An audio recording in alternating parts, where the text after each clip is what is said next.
So I'm not doing it. I don't need that on my head. All right, you guys ready for more? Are you ready for more? Come on, let me hear it. This man is a writer for the Richie Bird Show. Please give it up for Mike Veasey. Thank you. Thank you all for coming out on this Monday night. Hey, I just had a big milestone birthday recently. I turned the big 5-0. Thank you. I wasn't exactly applauding, but my family rallied around me. My kids gave me a great party. There's a picture of Batman on the cake. Just like my first birthday, come to think of it. My wife got me a cool gift. She got me a book, Kama Sutra for Dummies. Good book, good book. It's like an IKEA instructions with naked people. But I did just turn 50 and I threw my back out in chapter 4. Oh, listen to this. I'm turning 50 a couple of weeks ago. This young woman I'm friendly with, she's about 20 years younger than me, but there's nothing going on. She says, hey Mike, let me take you to lunch for your birthday. I say, great. So we go to lunch, we sit in a local pub, having a few laughs. In the middle of everything, she just stops. She looks at me and she says, Michael, if you were single, I still wouldn't want to date you. Now mind you, I hadn't asked. How did this feel? I'm turning 50. I have beautiful young women turning me down hypothetically. It's like she said to herself, if Mike's wife drops dead, I don't want him knocking on my door. And like I said, I've got a beautiful, loving, intelligent wife at home, and I don't mind being faithful to her. But I'd like to think I was doing it on purpose. So I heard someone talk about Staten Island before. I'm from Staten Island. I'm sorry, I didn't mean to brag like that. I don't know if you know Staten Island. Staten Island supported Donald Trump more than any other voting district in the country. That's right. Staten Island's the only place in the United States where you can meet rednecks with New York accents. But Staten Island doesn't have subways like the other boroughs, so everyone has cars. Everyone drives everywhere, and for some reason, everyone is pissed off. So road rage is a big part of the culture. I think it might even be bigger than racism. And I'm no different. Just over the weekend, I'm driving, I'm going food shopping. I'm on the highway, some cars start merging over from the right.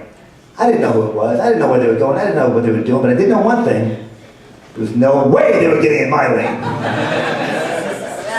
But I did catch myself. I realized how ridiculous I was being. Why? Why did I care if this car got in front of me? It wasn't a race.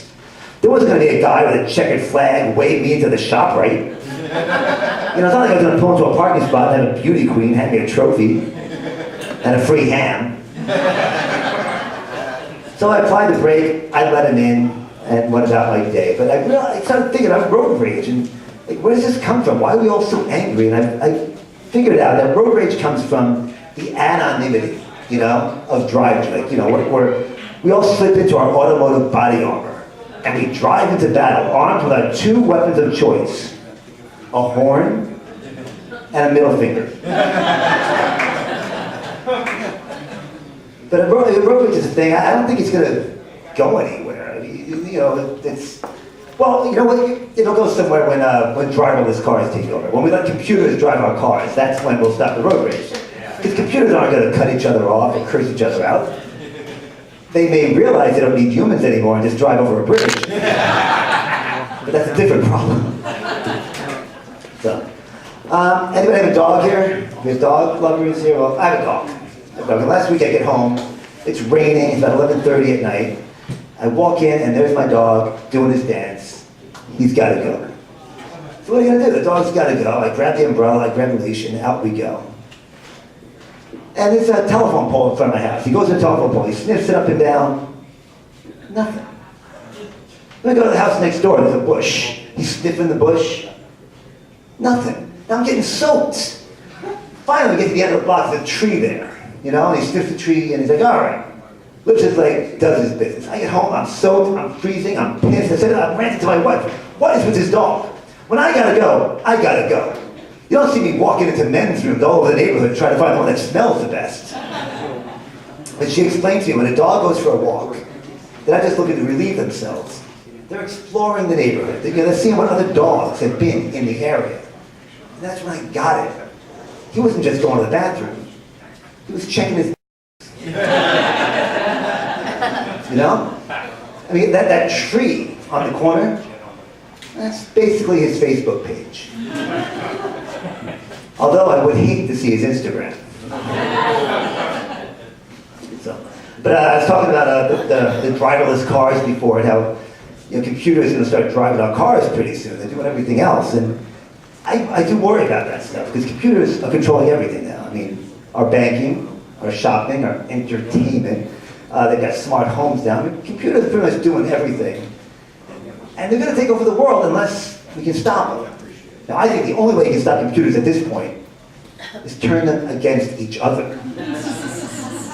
So this morning I started implementing my plan. I told Siri that Alexa calls her fat.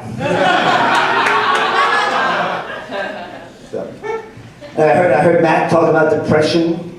I also am a very anxious guy, very depressed guy. I thought I might be having a real problem, so I went to see a psychiatrist, and they tested me. They gave me all these tests to see if I had clinical depression. And the good news is I don't. I am not clinically depressed. I took all these tests, and it turns out I'm just a Mets fan. So, that's good. Well, thank you. I'm going to let you go on that.